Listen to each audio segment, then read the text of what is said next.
So we find at the moment that a lot of countries outside of Europe are becoming hot topics. Actually, some of the smaller countries in Europe are doing really well. So places like Hungary, Cyprus for us are doing a small community but big volumes. And then moving into Asia, we're looking at Thailand, Singapore and the Philippines are really good markets for us. And then also into Latin America, we've got Costa Rica, Paraguay, Ecuador and Chile that seem to be doing really well for us at the moment.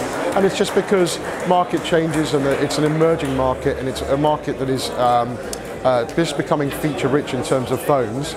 So they're now looking for content to fill those phones.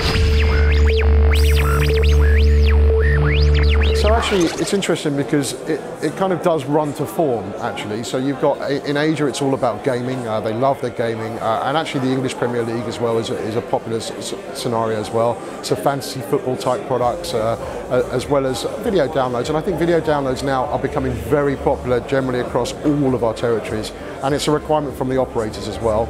And then in Latin America, it's all about La Liga and football and Lionel Messi. That's just generally everything we were asked for.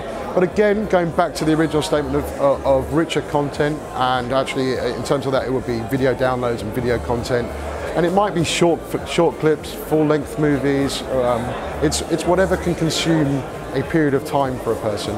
And actually, most of the time, we're looking to consume 5 minutes of someone's time, because that's generally the attention span or generally the time they've got whilst they're going from one place to another.